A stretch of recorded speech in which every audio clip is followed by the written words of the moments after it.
Good morning, everyone. My name's David Higginson. I was actually the Chief Operating Officer at Phoenix Children's during the COVID crisis, and that was quite a learning experience.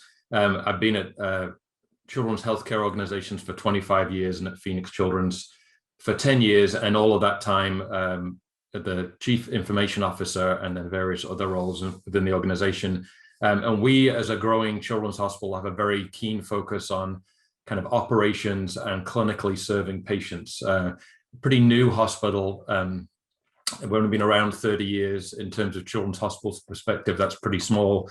And Phoenix has grown rapidly during that time. So because of that rapid growth of the hospital and the city around us, we've spent our entire culture and lifespan really trying to just grow quick enough to take care of kids. And so we haven't really yet had that chance to really develop a rich research entity, and we've been very clinically focused. And so what I'm going to do today is really show you how we're using AI from a very operational perspective versus a more academic or research-based perspective. So first kind of example of that is we don't have any data scientists whatsoever at Phoenix Children's. In fact, myself and one other data person are the only people even attempting to do this. And so because of that, we use a tool called Data Robot, which often is referred to as AI or machine learning in a box. This is one of many tools, so I'm not particularly touting this tool, but the advantage of this tool for us is it allows me as a non-data scientist to really generate machine learning and AI models extremely rapidly and actually deploy them, as we'll talk about later on. So we use this tool to really replace the data science component. Now that probably is a bit scary to some people, and especially as I don't have a strong understanding of data science, but we've been extremely successful with a tool like this. And I think for some organizations like ours, where we can't afford or we can't retain data scientists, this is an option to try to develop AI. So what I'm going to talk about today is some operational examples of things we've actually done. I'm not going to focus on the data science, obviously because of my background, but I am going to talk about how we've operationalized them.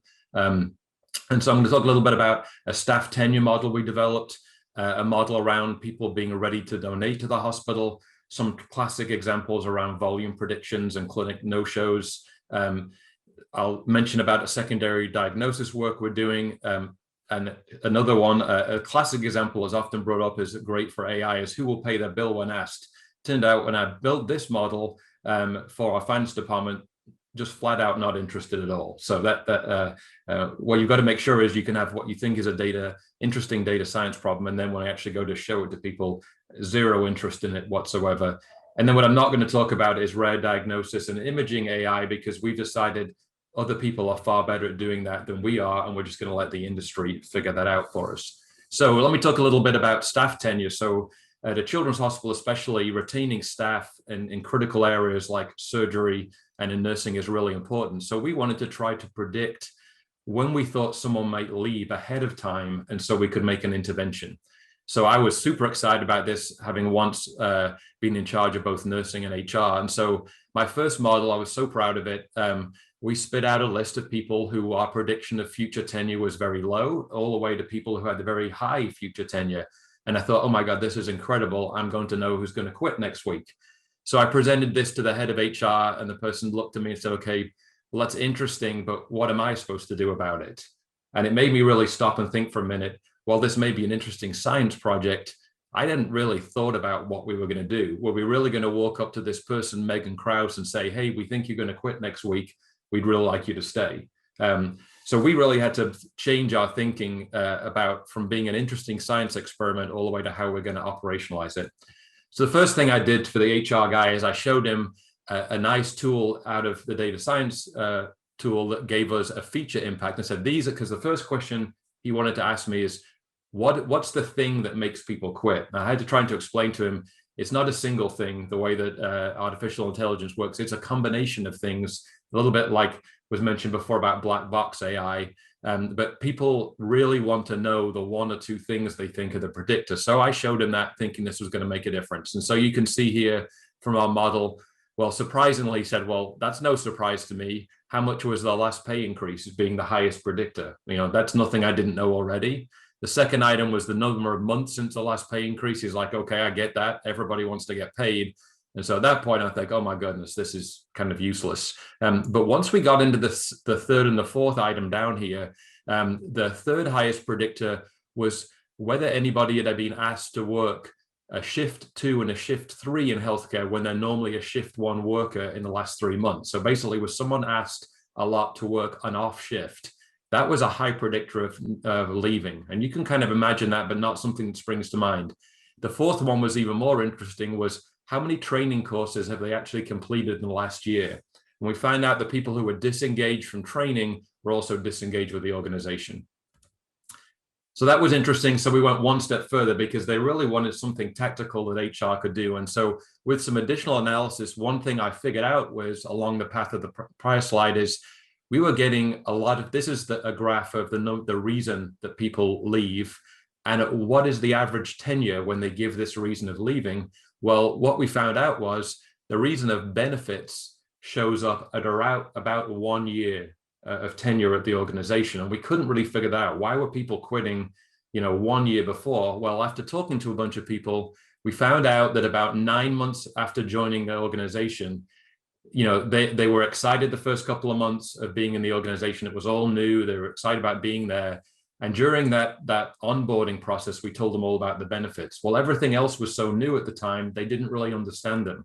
And so about 9 months in, they started hearing about other organizations' benefits package. They thought that sounded really great. They didn't really understand our benefits package. And so they're often tempted to leave based on someone else's benefits package. Well, we benchmark our benefits like everyone else does. So we actually demonstrated these people their benefits were better at Phoenix Children's. They're like, oh, I didn't really understand my benefits package in the first week of orientation. And so what we actually did was, as a concrete example of change, is that we moved our benefits orientation later and actually had a follow-up session about 9 months into employment. And we've seen this statistic drop off. So what I'm trying to explain here is kind of a long journey from the model that gave the prediction all the way to some actual concrete action that could happen. So another thing we've looked at is people's propensity to donate to us.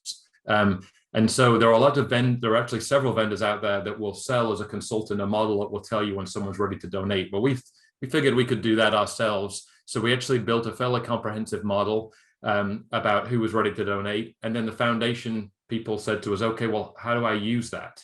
And so we actually had to build a report that links off the AI model and effectively gives them a list every day of the top 5 people to call. And this gives a propensity to donate. They can indicate that they call that person, what the follow-up action may be. And so we present to them quite a lot of information and to help them with that donation call. So this has been pretty successful. About 6 months into the pilot, and certainly seeing positive results at this point with a donation model. But again, a lot of focus was on how we present that. And interestingly, they asked us how the model works. And I tried to explain it to them. Well, after about 3 minutes, completely lost them, didn't understand what I was. And the head of the foundation turned to me, he said, you know what? I don't really need to know how this works. I just need something that's successful. And if this is successful, then we'll use it. So as we kind of progress along trying to show how we operationalize this is our ED dashboard, emergency department dashboard, that's up 24/7 in our emergency department, which our providers can all see. And what you'll see here is that we use a prediction model, but it's very much just one of the data elements that they look at. And so we've got that prediction of how many patients are going to show up in the emergency department today. That's the entire day prediction. And then it shows them that they've had 44 of those 218 so far there. But this is an example of an algorithm that's running all the time, but it's not front and center. It's just one of the many data points. And this has been very successful. They use this just as an eyeball to tell whether it's going to work or not.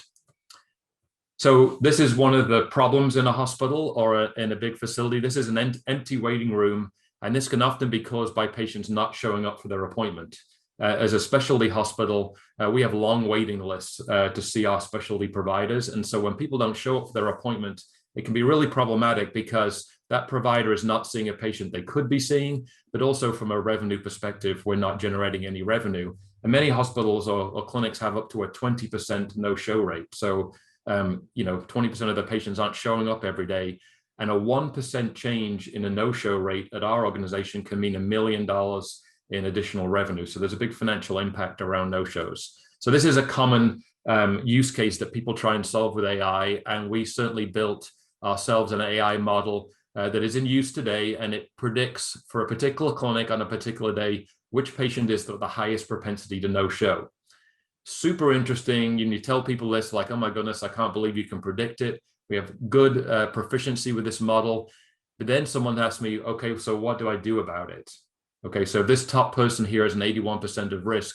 What the heck am I going to do about it? So first answer is, well, let's overbook that person, just like the airlines do. And then the doctor tells me, okay, well, what happens if everyone shows up? Am I supposed to work till 7 o'clock at night?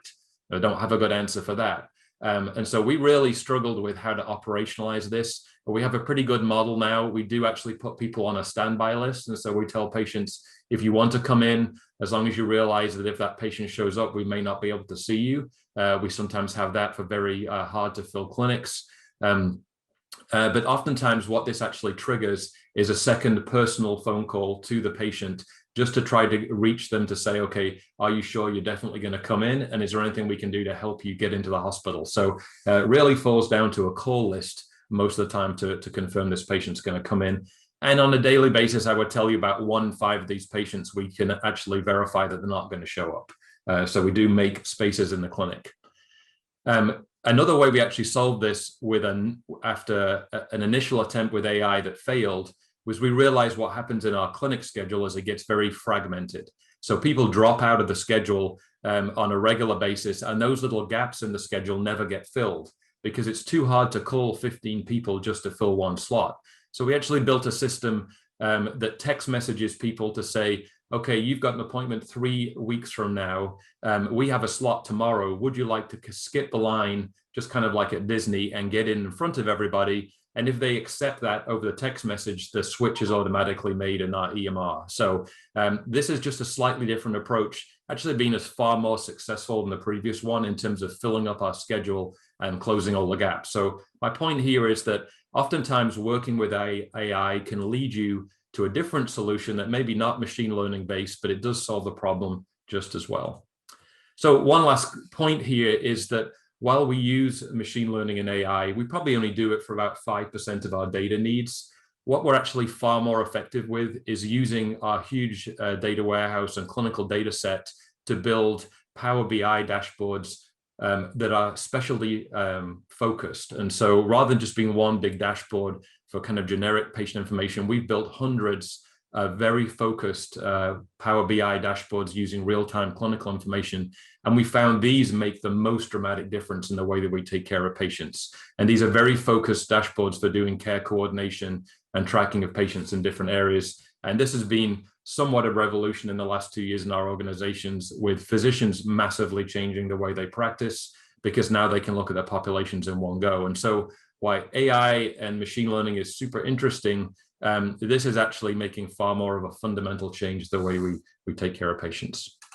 So I'll stop there, and hopefully that was an interesting insight into how we operationalize AI at Phoenix Children's Hospital.